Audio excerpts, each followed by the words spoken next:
Monsieur le Président, Monsieur l'Ambassadeur, Mesdames, Messieurs, je respecte le protocole, enfin j'essaye. L'article 18 de la Déclaration universelle des droits de l'homme de 1948 peut ou pourrait constituer la matrice de ce que nous nommons nous-mêmes, ici, en France, ici et maintenant, la laïcité. Autrement dit, le respect de la liberté de pensée et de croyance pour tout un chacun. Je cite l'article 18. Toute personne a droit à la liberté de pensée, de conscience et de religion. Ce droit implique la liberté de changer de religion ou de conviction, ainsi que la liberté de manifester sa religion ou sa conviction, seule ou en commun, tant en public qu'en privé, par l'enseignement, les pratiques, le culte et l'accomplissement des rites. Alors, est-ce qu'on va voir dans quelle mesure cette définition est compatible avec notre notion de laïcité ou de strict, comme disait le président Rasmin, de stricte neutralité. Pour moi, autant vous le dire tout de suite, la stricte neutralité, c'est une vaste plaisanterie. Et on a parlé tout à l'heure de cette laïcité, religion, je vais développer bien entendu, religion de la République, mais aussi une sorte, pour faire un oxymore, on a déjà fait plusieurs ici, ce que j'appellerais un athéisme transcendant ou transcendantal. Voilà. Bon, alors revenons. Quant à la Constitution de la Ve République, adoptée en 1958, le premier alinéa de l'article 1er dispose que la France est une république indivisible, laïque, démocratique et sociale. Elle assure l'égalité devant la loi de tous les citoyens, l'égalité devant la loi, sans distinction d'origine, de race ou de religion. Elle respecte toutes les croyances. Notons qu'il a fallu attendre la 4e République, donc c'est 1946, pour que la mention laïque apparaisse dans la Constitution.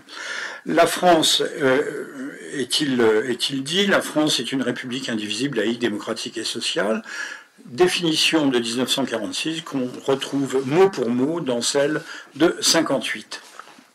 Bon, c'est donc les éléments constitutifs et absolus de cette laïcité dont l'État, en principe, c'est le principe qui compte, se porte garant. Un principe qui apparaît à travers les textes fondateurs de la démocratie moderne comme un gage de liberté de tous dans ses croyances, ses idées et ses représentations du monde. Ce principe a été interprété à juste titre comme un devoir d'État d'assurer le maintien de l'équilibre entre la diversité d'opinions, de convictions, de confessions et des convictions pouvant s'avérer contradictoires, voire antagonistes entre elles. Oui, surtout quand les religions deviennent politiques, comme c'est le cas aujourd'hui. C'est tout naturellement que ce devoir d'impartialité s'est traduit dans la conscience collective par la notion de neutralité. L'État, dans un souci d'égalité entre les citoyens et les différents groupes qui le composent, doit maintenir l'équidistance, on pourrait parler aujourd'hui de parité, à propos des différences entre les sexes, de parité, entre toutes les composantes du corps social et de facto se placer loin au-dessus des différences, divergences, voire des querelles partisanes. L'État arbitre. Mais cette neutralité idéale est-elle dans les faits bien effective ou bien respectée ? Tout le monde connaît la réponse, c'est effectivement non.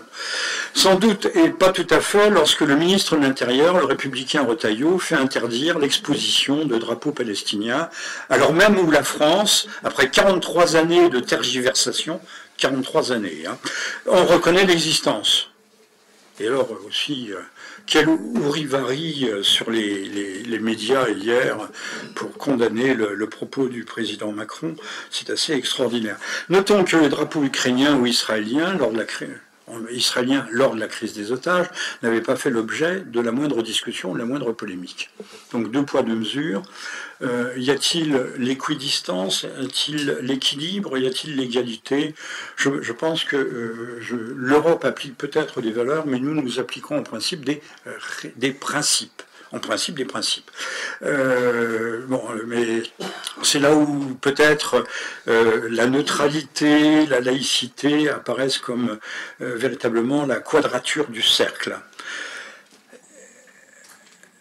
Prenons un autre exemple parmi 100, parmi mille dans l'actualité, marquant à la fois la permanence en France de cette question de la laïcité, la difficulté intrinsèque d'éviter toute dérive en passant de la théorie à la pratique. Lénine avait bien vu la difficulté de passer de la théorie à la pratique. La pratique n'a jamais marché, mais la théorie était très jolie. Ainsi, le projet de loi déposé sur le bureau de l'Assemblée, j'ai dit projet, déposé sur le bureau de l'Assemblée nationale par M. Laurent Wauquiez, président du groupe Les Républicains, projet visant à faire interdire tout discours et critique dirigé contre les principes républicains fondamentaux, au premier rang desquels la laïcité, l'universalisme républicain, ou encore à faire condamner tout programme favorable à l'instauration d'un ordre religieux substitutif à l'État laïque. Ce qui, à la rigueur, peut se comprendre. Je parle du dernier point. Alors, nous ne débattrons pas de l'utilité ou de l'opportunité d'un tel projet. Notons cependant qu'il semble se situer déjà en porte-à-faux avec le préambule de l'actuelle Constitution, à savoir la Déclaration des droits de l'homme et du citoyen du 1789, préambule de la Constitution de la Ve République, laquelle précise que nul ne peut être inquiété pour ses opinions, article 10, et article 11, la libre communication des pensées et des opinions est un des droits les plus précieux de l'homme.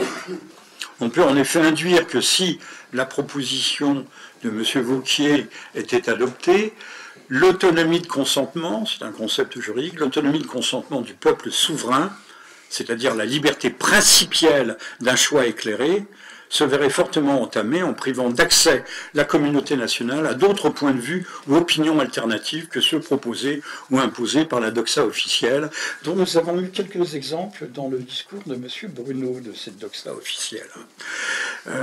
Les immigrés ne sont pas intégrés parce qu'on n'est pas assez gentil avec eux. Non, mais ça mériterait réflexion. Non pas que je sois contre les immigrés, bien entendu. Je fais un grand sourire à ma voisine qui est guyanaise, donc française. Donc une française absolue. Absolue, c'est trop bien français. Alors, mais il faut bien se détendre un peu, parce que l'intention de ce projet législatif est intéressant, il est récent, et illustre bien le difficile cheminement existant lorsqu'il s'agit d'instaurer une laïcité pleine et entière, et non pas de prévenir d'éventuels mouvements subversifs, mais de formater les esprits par une censure, projet de loi qui conduit à formater les esprits par une censure et des interdits. D'aucuns allant même jusqu'à parler, le cas échéant, de cancel culture. On en revient au wokisme. Ce qui devient indésirable. Au nom de l'égalité, on censure, on retranche et on pratique même l'intolérance. Opérons maintenant pour mieux discerner ce concept en même temps précis et flou, opérons maintenant un bref retour aux sources historiques de la laïcité. La laïcité, c'est-à-dire le principe de séparation de l'Église et de l'État, soit le divorce entre le pouvoir religieux et temporel, qui devient effectif en 1905, mais en réalité naît avec la Révolution française. Citons le père son véritable père, Moses Dobruschka, un idéologue et agitateur originaire de la Mitteleuropa, mais enfin, tout le monde parlait français à l'époque, arrive en France en 1792 et se fait aussitôt naturaliser sous le nom de Junius Frey. Il est resté célèbre dans l'histoire, pour ceux qui s'intéressent à ces choses. Malgré ou à cause de son ardeur révolutionnaire, à cause est important, il sera guillotiné le 5 avril 1794, soit 2 ans plus tard, en compagnie de son frère Emmanuel. Mais enfin, c'était pour des raisons de concussion, de traficotage d'influence, etc. Il n'était pas le seul, mais dans la même fournée que Danton, le tribun. Avant de connaître cette fin malheureuse, Frey entend poser les fondations, le fondement d'un régime démocratique en dénonçant l'obscurantisme religieux confronté au rationalisme des Lumières. Il exprime ses idées en 1793 dans un essai intitulé « Philosophie sociale dédiée au peuple français ». Berceau doctrinal, qui sera le berceau doctrinal du concept de laïcité.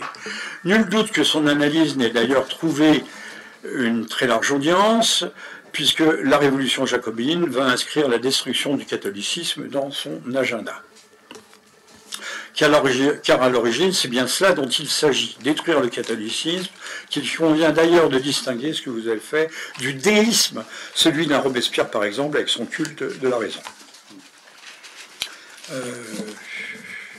Dans un pays qui était encore très largement catholique, et tout ce qui ne voulait pas il y a un génocide caché, il suffit de soulever le tapis, c'est celui de la Vendée, mais auquel personne n'a encore rendu véritablement hommage. Cet objectif, un objectif intéressant, sera repris ensuite par tous les grands théoriciens de la laïcité au XIXe siècle.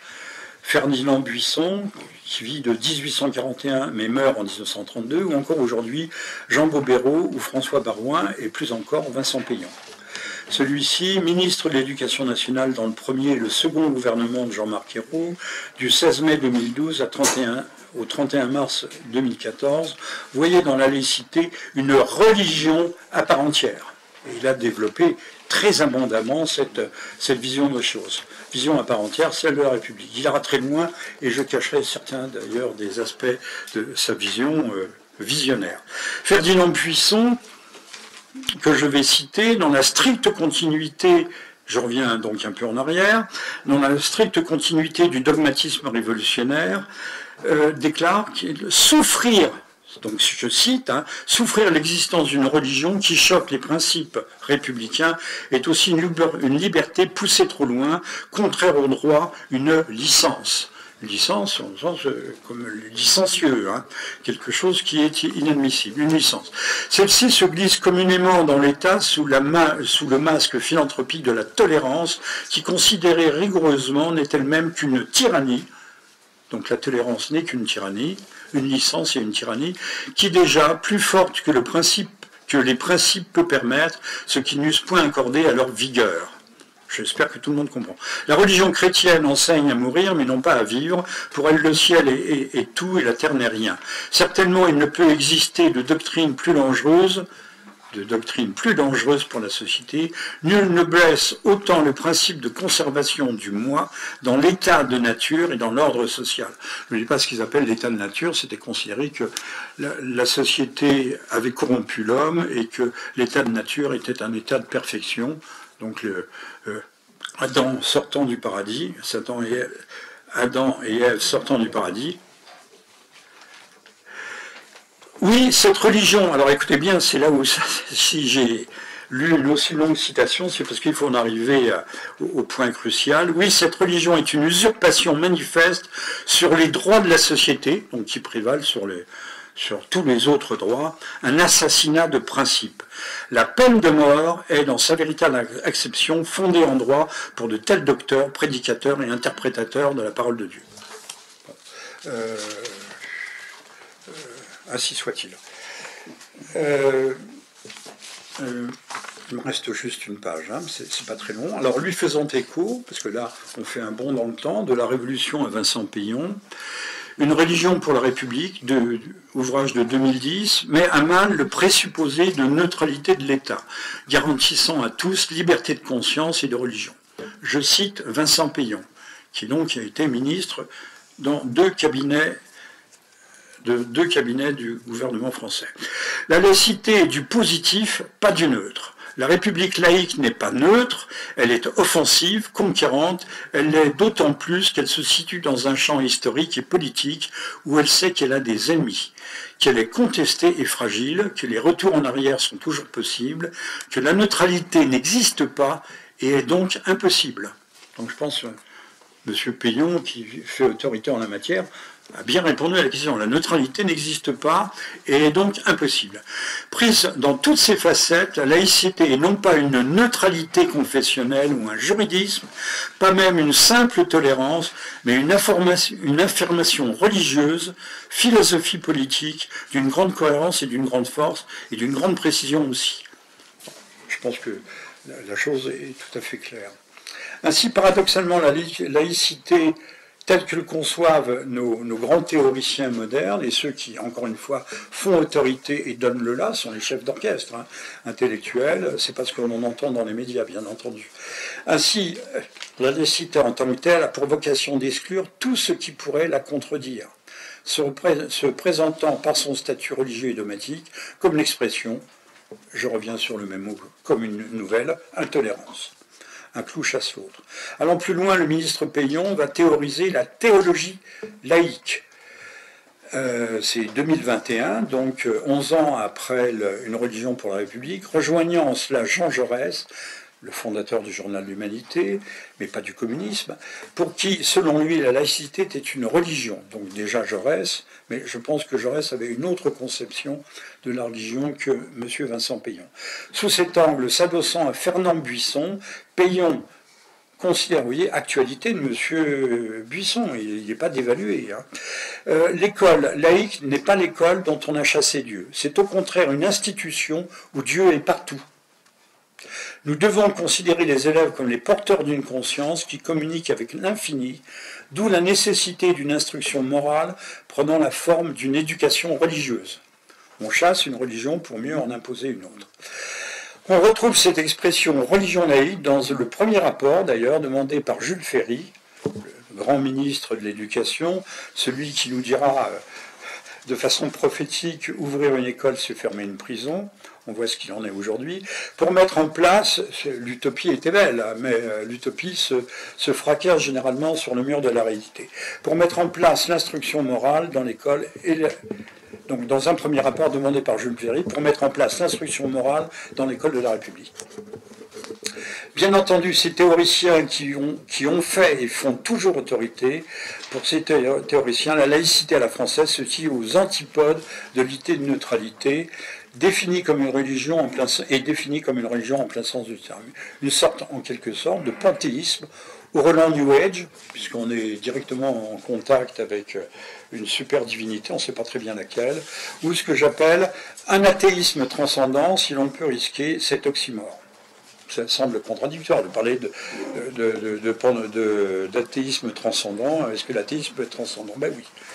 Une religion destinée à chasser la foi historiquement héritée et ciment de l'identité de la nation jusqu'à la révolution silencieuse contemporaine. Je parle de la révolution silencieuse contemporaine, c'est celle du wokisme qui démarre depuis 25 ans et qui gagne un terrain fou. J'ai terminé.